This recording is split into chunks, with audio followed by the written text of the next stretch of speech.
जय हिंद बच्चों। माध्यमिक शिक्षा विभाग की तरफ से आयोजित वर्चुअल क्लास में मैं डॉक्टर पारुल यादव राजकीय बालिका इंटर कॉलेज प्रयागराज से आपका हार्दिक अभिनंदन करती हूँ। बच्चों, आज हम लोग क्लास 11th की मैथमेटिक्स का लास्ट चैप्टर यानी कि 14वां चैप्टर लिमिट एंड डेरिवेटिव पढ़ेंगे, यानी कि सीमा और अवकलज पढ़ेंगे। बच्चों, अभी तक आप लोगों ने धीरे धीरे करके अलजेब्रा, ट्रिग्नोमेट्री सारी चीज़ें कंप्लीट करी हैं, और जो ये आप पढ़ने जा रहे हैं इस चैप्टर में, ये आप लोगों के लिए बिल्कुल नई चीज़ है। इसका थोड़ा बहुत यूज़ आप लोगों ने फिज़िक्स और केमिस्ट्री में देखा होगा, और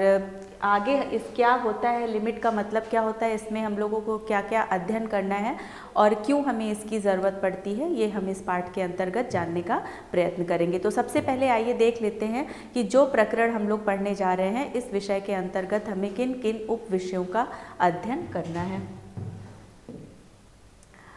सबसे पहले हम लोग जानेंगे भूमिका की लिमिट्स क्या होती हैं और उनका मैथमेटिक्स में क्या यूज़ है। नेक्स्ट है बच्चों फलन की सीमा, यानी कि किसी फंक्शन की लिमिट क्या होती है। नेक्स्ट है फलन की दक्षिण पक्ष सीमा और वाम पक्ष सीमा, यानी कि right hand limit and left hand limit. Next है सीमा के अस्तित्व के लिए प्रतिबंध की लिमिट का जो एग्जिस्टेंस है वो किन कंडीशंस में होता है। नेक्स्ट है अलजेब्रा ऑफ लिमिट्स, यानी कि सीमाओं का बीजगणित। उसके बाद हम लोग पढ़ेंगे इनडिटर्मिनेट फॉर्म्स को, यानी कि अनिर्धार्य रूप को। उसके बाद हम लोगों को अध्ययन करना है फलन की सीमा ज्ञात करने की कितनी विधियां हैं, यानी कि क्या क्या मेथड्स हैं और किन कंडीशंस में हम कौन से रूल्स अप्लाई करेंगे वो जानेंगे। नेक्स्ट है त्रिकोणमितीय सीमाएं, हम लोग ट्रिग्नोमेट्री पढ़ चुके हैं बच्चों, तो यहाँ पर उसका एप्लीकेशन हम लोग देखेंगे। नेक्स्ट है फलन का अवकल गुणांक या अवकलज, यानी कि डेरिवेटिव ऑफ अ फंक्शन। यहाँ से हम लोग डिफ्रेंसिएशन, एक नई प्रक्रिया है मैथमेटिक्स में आप लोगों के लिए क्लास 11th में, उसे सीखेंगे। फिर जो डेरिवेटिव का फिजिकल और ज्योमेट्रिकल सिग्निफिकेंस, यानी कि उसका ज्यामिति और भौतिक अभिप्राय, किसी भी फंक्शन की जो हम लोग लिमिट ज्ञात करते हैं या उसका डेरिवेटिव निकालते हैं, उसका भौतिक और ज्यामिति अभिप्राय क्या होता है। नेक्स्ट है प्रथम सिद्धांत द्वारा अवकलन। प्रथम सिद्धांत वो बेसिक रूल होता है जिसके द्वारा हम अवकलन करके विभिन्न फलनों के लिए जो है अवकलन का सूत्र प्राप्त करते हैं। तो किस तरीके से हम लोग प्रथम सिद्धांत का प्रयोग करके डिफ्रेंसिएशन का प्रोसेस करेंगे। नेक्स्ट है लास्ट में बच्चों फलनों के अवकलज का बीजगणित। जिस तरीके से हम लोगों ने सीमा का बीजगणित हम लोग जाना है, और जितनी भी हम लोग मैथमेटिक्स में पढ़ते हैं सभी चीज़ों का अलजेब्रा जानते हैं, तो सबसे लास्ट टॉपिक इसमें है कि फंक्शंस के जो डेरिवेटिव होते हैं वो किन अलजेब्रा के रूल्स को फॉलो करते हैं। तो आइए स्टार्ट करते हैं। सबसे पहले हम लोग जानेंगे कि लिमिट क्या होती है। लिमिट जानने से पहले बच्चों हम लोग अनुक्रम और श्रेणी पढ़ चुके हैं क्लास 11th में, तो यहाँ पर एक अनुक्रम लिखा हुआ है, सबसे पहले हम उसे देखते हैं। लिखा हुआ है 1, 1/2, 1/3, 1/4, 1/5 सो ऑन, और जो इसका nth टर्म है वो है 1/n, यानी इस अनुक्रम का जो nवां पद है वो जो है क्या है 1/n है। स्पष्ट है कि जैसे जैसे n का मान बढ़ता जाएगा, हमें पता है कि अगर कोई जो नंबर है वो रैशनल नंबर के फॉर्म में लिखा है, और अगर डिनोमिनेटर की वैल्यूज़ को हम बढ़ाते चले जाएंगे तो जो होल रैशनल नंबर की वैल्यू है वो धीरे धीरे कम होती जाएगी। तो स्पष्ट है जैसे जैसे n का मान बढ़ता जाएगा, Sn का मान या 1/n, अगर इस अनुक्रम को हम Sn लिखते हैं उनका, तो उसमें जो nth टर्म है 1/n का जो मान है वो क्या होगा, घटता जाएगा। और जैसे जैसे n का मान जो है अनंत की ओर प्रवृत्त होगा, Sn का मान क्या होगा, 0 की ओर प्रवृत्त होगा। क्योंकि जैसे ही डिनोमिनेटर एक बहुत बड़ी संख्या है और न्यूमरेटर में हम लोग यहाँ पर देख रहे हैं कि 1 लिखा हुआ है, अब 1 को अगर हम किसी बहुत बड़ी संख्या से भाग देते हैं तो भागफल लगभग 0 के बराबर आता है। तो उसको लिखने का तरीका जो बच्चों होता है वो इस तरीके से होता है, लिमिट n टेंड्स टू, इस सिंबल का मतलब होता है, इसको हम लोग इंग्लिश में बोलते हैं टेंड्स टू या प्रवृत्त होता है। तो जैसे जैसे n का मान अनंत की ओर प्रवृत्त होता है, दिए गए अनुक्रम Sn का मान जो है वो 0 की ओर प्रवृत्त होता है। तो इसको कहने का तात्पर्य ये है कि यदि कोई अनुक्रम दिया हुआ है किसी भी रूप में, तो अगर हमें उसका nth टर्म मालूम है, जैसे फॉर एग्जांपल ये दिया है, तो जब हमें किसी अनुक्रम का nth टर्म मालूम चल जाता है तो n की वैल्यू को बढ़ाने या घटाने से अनुक्रम के ऊपर क्या प्रभाव पड़ता है, उसका जो एक्चुअल वैल्यू होता है वो किस तरीके से रिएक्ट करता है, उसको हम किस तरीके से डिनोट करते हैं, लिमिट से डिनोट करते हैं। लिखने का तरीका आप बच्चों एक बार फिर देख लेंगे। लिमिट लिखेंगे, लिमिट के लिए सिर्फ LIM, और नीचे जो टर्म जिसके जो वेरिएबल है यानी कि जिसको बढ़ाने या घटाने से जो अनुक्रम है उसके मान में परिवर्तन हो रहा है, उसको हम लोग यहाँ पर नीचे लिखते हैं। ये वेरिएबल होता है n टेंड्स टू इन्फिनिटी। चूंकि हम लोग यहाँ पर इनफाइनाइट की ओर इसका मान बढ़ा रहे हैं तो यहाँ पर हमने लिखा हुआ है n टेंड्स टू इनफाइनाइट, और Sn वो दिया गया अनुक्रम है और उसका मान जो है आपका 0 की ओर प्रवृत्त हो रहा है। अब इसी तरीके से एक दूसरा अनुक्रम है 2, 3/2, 4/3, 5/4, 6/5। जब हम इसको जनरलाइज करेंगे तो हम क्या देखते हैं कि जो न्यूमरेटर है यानी जो अंश है वो हमेशा ही हर से एक बड़ा है। तो यानी कि जब हम उसको जनरलाइज करेंगे, n के फॉर्म में लिखेंगे, तो हमारा जो nth टर्म है वो क्या हो जाएगा, n+1/n। इस पर हम विचार करते हैं तो यहाँ पर इसका nवां पद यानी कि Sn जो है वो n+1/n है। तो स्पष्ट है n का मान जैसे जैसे बढ़ेगा जो Sn का मान होगा वो 1 के सन्निकट पहुँचता है। आप कैलकुलेट करके देख सकते हैं। अर्थात n के मान को पर्याप्त बढ़ा लेने पर, यानी कि जैसे जैसे हम n का मान बढ़ाएंगे Sn-1, चूँकि इसका मान किसके सन्निकट पहुँचता है, 1 के सन्निकट, यानी कि अप्रॉक्सीमेटली 1 के बराबर होता है। तो Sn-1 या Sn तथा 1 का जो सांख्यिक अंतर है यानी कि जो इनका न्यूमेरिकल डिफरेंस है उसको हम जितना चाहें उतना छोटा कर सकते हैं। यानी कि किसकी वैल्यू को अगर हम बढ़ाएं, अगर हम n के मान को पर्याप्त बड़ा लेते हैं तो जो Sn-1 है, चूँकि ये कहाँ पर कन्वर्ज हो रहा है, इसकी वैल्यू 1 के करीब पहुँच रही है, तो Sn और 1 की जो न्यूमेरिकल डिफरेंस है उसके अंतर को कम करने के लिए n के मान को हमें पर्याप्त बड़ा लेना पड़ेगा। और जब हम n के मान को पर्याप्त बड़ा लेंगे तो ये जो न्यूमेरिकल डिफरेंस है Sn और 1 का, उसको हम जितना चाहें उतना छोटा कर सकते हैं। तो अतः इस अनुक्रम यानी कि अनुक्रम को लिखने का तरीका आपका ये है कि सीमा यानी कि जो लिमिट है ये मैक्सिमम कहाँ तक जा रहा है, 1 तक जा सकता है। कब, जैसे जैसे हम n के मान को बढ़ाएंगे, तथा इस अनुक्रम के लिए जो लिमिट है वो n टेंड्स टू इनफाइनाइट है, और Sn जो है यानी कि जो अनुक्रम है उसका मान कहाँ किस मान की ओर प्रवृत्त हो रहा है, 1। यहाँ पर एक निश्चित मान है, एक निश्चित संख्या है, या हमें कह सकते हैं एक फाइनाइट नंबर है। नेक्स्ट है यहाँ से हम इस निष्कर्ष पर पहुँचते हैं कि किसी अनुक्रम, कोई भी अनुक्रम Sn है के लिए n के मान को पर्याप्त बड़ा लेने पर यदि Sn तथा किसी संख्या a,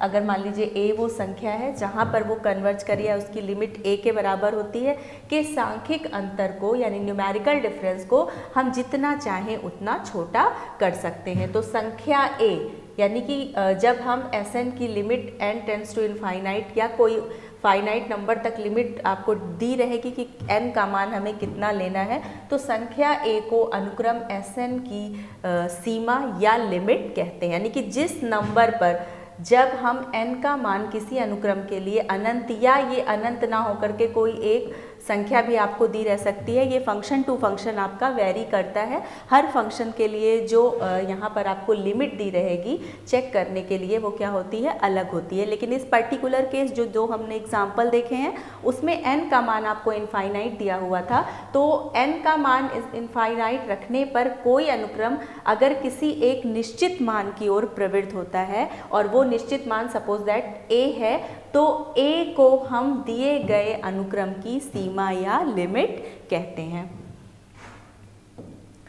नेक्स्ट है फलन की सीमा। अब बच्चों परिभाषा है ये मैथमेटिकल टर्म में, वो तो हम लोगों ने करके देखा कि किस तरीके से लिमिट को समझने के लिए दो एग्जाम्पल्स लिए थे। तो यहाँ पर चर x का कोई फलन, अब आपको मालूम है कि जब भी हमको फंक्शन एज्यूम करना होता है, हम लोग रिलेशन और फंक्शन पढ़ चुके हैं, फंक्शंस की सारी खासियत आपको पता है। तो अगर कोई x वेरिएबल का कोई फंक्शन है और किसी दिए गए अंतराल में फंक्शन जो है किसी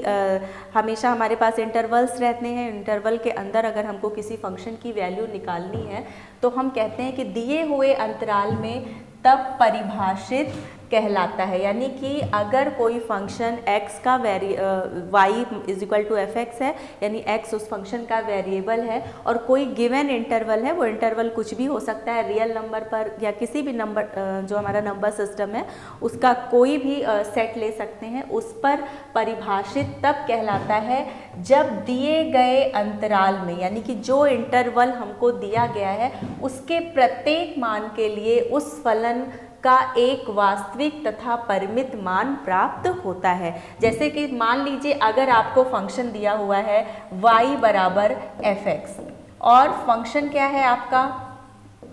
एक्स स्क्वायर, और मान लीजिए कि x जो है वो आपका रियल नंबर पर डिफाइन है, तो कोई इंटरवल a b है जहाँ पर a और b दोनों ही वास्तविक संख्याएं हैं। तो इस परिभाषा में या इसके कहने का तात्पर्य ये है कि a और b के अंदर जितनी भी और वास्तविक संख्याएं हैं उन सभी पर फलन का एक वास्तविक तथा परिमित मान प्राप्त होना चाहिए। या परिभाषा जब हम कहते हैं तो ये कहते हैं कि एक जो है वास्तविक यानी कि रियल और फाइनाइट नंबर प्राप्त होता है जो सदैव पूर्णतः अर्थपूर्ण होता है। आगे चल कर के हम इसमें अर्थपूर्ण शब्द का प्रयोग क्यों किया गया है इसको जानेंगे, क्योंकि मैथमेटिक्स में बहुत बार ऐसे टर्म्स हमारे सामने आते हैं जिनकी कोई मीनिंग नहीं होती है या वो नॉट डिफाइंड होते हैं, उनको इनडिटर्मिनेट फॉर्म बोलते हैं, अनिर्धारित, उसको हिंदी में बोलते हैं अनिर्धारित रूप। जैसे कि मान लीजिए शून्य से भाग, किसी भी नंबर में अगर हम शून्य से भाग देना चाहें तो शून्य से भाग जो होता है वो परिभाषित नहीं होता है। ऐसे बहुत सारी कंडीशंस है जिसको हम आगे चल करके अभी डिस्कस करेंगे। तो इसीलिए यहाँ पर अर्थपूर्ण यानी कि मीनिंगफुल वर्ड का यूज़ किया गया है कि जो भी वैल्यू फंक्शन अगर किसी क्या कहते हैं, अगर किसी हमको इंटरवल पर दिया गया है कि इस इंटरवल पर फंक्शन डिफाइन है, तो उसका तात्पर्य ये होता है कि गिवन इंटरवल की जो lower limit and upper limit, यानी कि ये लोअर एक्सट्रीम a और अपर एक्सट्रीम इसकी है b, तो इसके बीच के जितने भी मान हैं उन सभी पर फलन एक वास्तविक तथा परिमित मान प्रोड्यूस करता है, देता है, जो कि सदैव पूर्णतः अर्थपूर्ण होता है। अर्थपूर्ण होने से तात्पर्य ये भी है कि हम वो सभी संख्याएं ही अर्थपूर्ण होंगी जिन्हें हम नंबर सिस्टम पर डिनोट कर सकते हैं। तो यदि कोई फलन एफ एक्स है, X is equal to a पर अपरिभाषित है, तो x बराबर a पर फलन एफ ए का मान जो हो जाता है वो अर्थहीन हो जाता है। इस स्थिति में x बराबर a पर फलन एफ एक्स का मान ज्ञात करने के लिए हम x के उस मान के लिए जो a के अत्यंत निकट है, मान लीजिए किसी वैल्यू पर फंक्शन कोई वैल्यू जनरेट नहीं कर रहा है, तो हम उस वैल्यू को स्किप करके उसके नेबरहुड में यानी कि उसके आसपास, जैसे मान लीजिए कि रियल नंबर, जितने नंबर सिस्टम में हम लोगों ने जितने भी टाइप के सेट्स पढ़े हैं, चाहे वो आपका नेचुरल नंबर हो, होल नंबर हो, इंटीजर्स हो, सभी आकर के किसके सबसेट होते हैं, रियल नंबर के सबसेट्स होते हैं। जितनी भी संख्या या जो भी संख्याएं हम कह सकते हैं ज्ञात हैं हमें या नंबर सिस्टम पे डिनोट करते हैं कॉम्प्लेक्स नंबर को छोड़ करके, तो वो जो होती हैं सभी संख्याएं आपकी क्या हैं, वास्तविक संख्याएं होती हैं। तो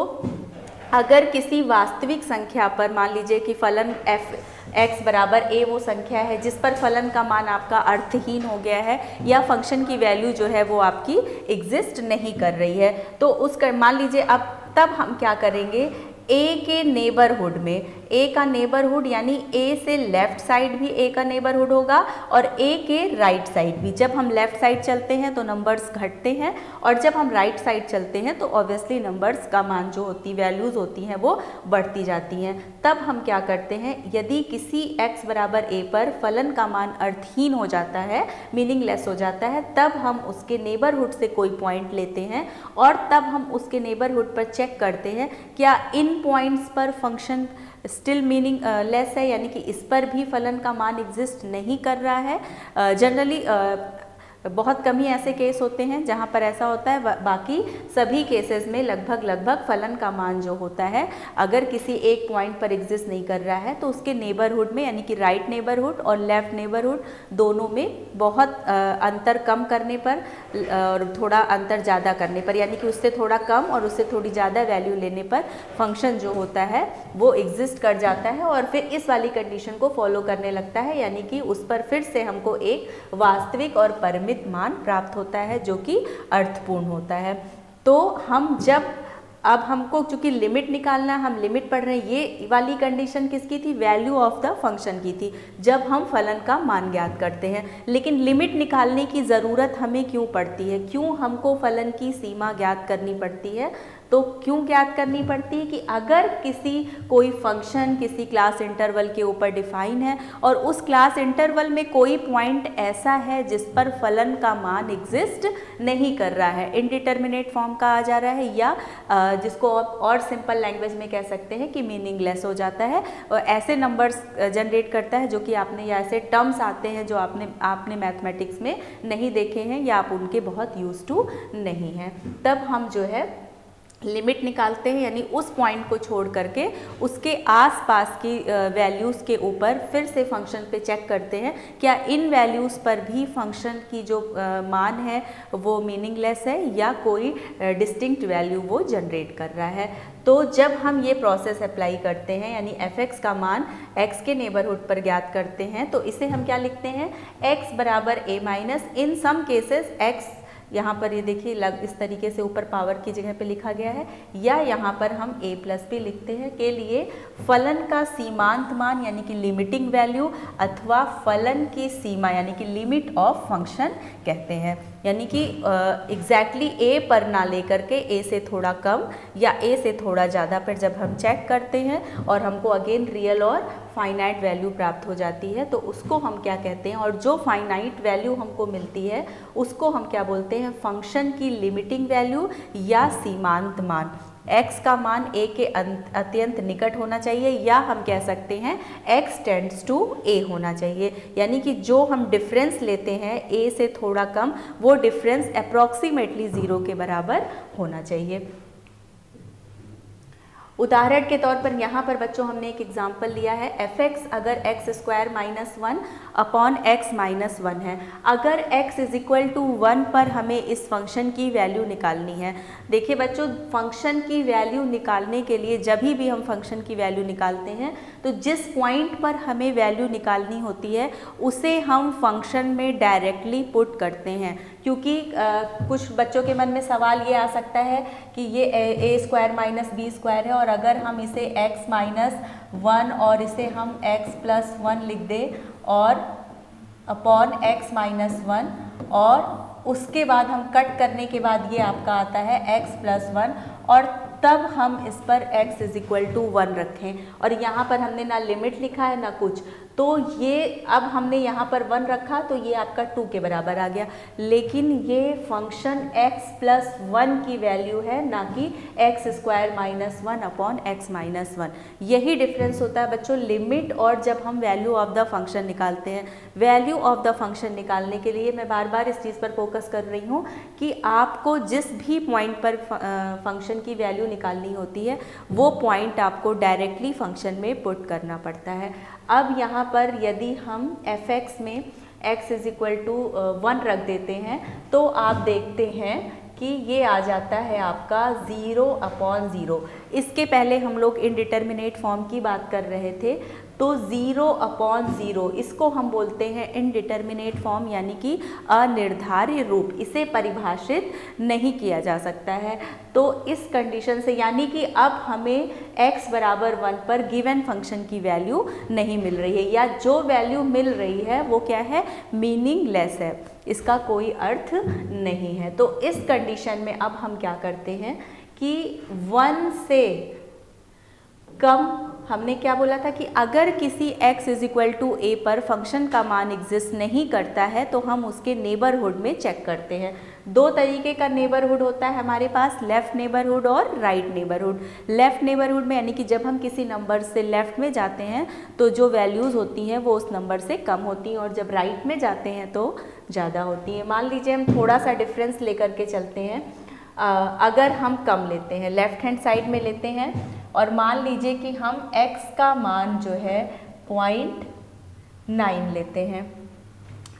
1 ना लेकर के 0.9 लेते हैं, तब हम जब इसमें रखेंगे वैल्यू तो हम देखेंगे कि fx का मान जो है हमको करीब 1.9 के मिलेगा। अगेन अगर हम x का मान जो है 0.99 लेते हैं तो fx की वैल्यू जो है वो हमको करीब 1.99 मिलती है। अब यहाँ से आप देख सकते हैं कि 0.9 से ज़्यादा एक्यूरेट वैल्यू जो है वो 0.99 है। जो 0.99 है वो 1 के बहुत ज़्यादा नियर बाई है। तो हमने क्या देखा, जब x इज इक्वल टू 1 पर फंक्शन एग्जिस्ट नहीं कर रहा है तो हमने 1 से थोड़ा डिफरेंस लिया, यानी कितना 0.01 का डिफरेंस लिया, यानी कि 0.99 लिया, और उस पर चेक करने पर हमने क्या देखा कि फलन का मान जो है वो 1.99 है। अप्रॉक्सीमेटली इसको हम कह सकते हैं कि ये 2 के बराबर है। अगेन जब हम राइट को चलेंगे तो हमें क्या करना होगा, 1 से थोड़ी सी ज़्यादा वैल्यू लेनी होगी। तो सपोज दैट अगर हमने x की वैल्यू ली है 1.1, जब आप कैलकुलेट करेंगे तो देखेंगे fx की वैल्यू जो है आपकी आती है 2.1। सिमिलरली जब आप x की वैल्यू लेंगे 1.01 तो आपकी fx की वैल्यू आ जाएगी 2.01, और इसी तरीके से जैसे जैसे आप ये डिफरेंस और कम करते जाएंगे इसकी वैल्यू भी अप्रॉक्सीमेटली 2 के बराबर हो जाएगी। तो हमने दोनों साइड में देखा कि हालांकि x इज इक्वल टू 1 पर फंक्शन एग्जिस्ट नहीं कर रहा है, लेकिन जब हमने 1 से लेफ्ट हैंड साइड यानी कि एक बहुत माइन्यूट डिफरेंस 0.01 बहुत छोटा नंबर है, कम करके देखा तो देखा कि ये फंक्शन एग्जिस्ट कर रहा है। और सिमिलरली जब हमने देखा कि फंक्शन जो x इज इक्वल टू 1 पर चेक करना है, 1 से स्लाइटली मोर यानी कि बहुत ज़रा सा ज़्यादा वैल्यू लेकर के जब हमने दोबारा फंक्शन में रखा तो हमने क्या देखा कि ये जो है फंक्शन एग्जिस्ट कर रहा है, और साथ ही साथ जिस डिस्टिंक्ट वैल्यू की तरफ टेंड कर रहा है वो भी किसके बराबर है 2, यानी कि लेफ्ट हैंड साइड में भी जब हमने चेक किया तो वो अप्रॉक्सीमेटली 2 की तरफ टेंड कर रही थी, और जैसे जैसे जो हमने डिफरेंस लिया है उसको कम किया है तो वैसे वैसे भी राइट हैंड साइड में यानी कि ज़्यादा करने पर भी जो fx का मान है वो 2 की तरफ टेंड कर रहा है। तो यदि अब इसके अकॉर्डिंग या इस पर्टिकुलर एग्जाम्पल के अकॉर्डिंग अगर हमें डेफिनेशन बतानी हो लिमिट की, तो यदि किसी फलन y बराबर fx में चर राशि x का मान a की ओर अग्रसर होता है और फलन fx का मान एक निश्चित राशि l की ओर, यहाँ इस पर्टिकुलर केस में जो है वो निश्चित राशि किसके बराबर है 2 के बराबर है, तो यह निश्चित राशि l जो है x बराबर a पर fx की सीमा कहलाती है, यानी कि लिमिट ऑफ अ फंक्शन कहलाती है। इस पर्टिकुलर केस में आप देख लीजिए कि फंक्शन हमारा y बराबर fx है, fx का मान आपका दिया हुआ है x² - 1 अपॉन x - 1 और x is equal to a, तो यहाँ पर a लिया हुआ है, यहाँ पर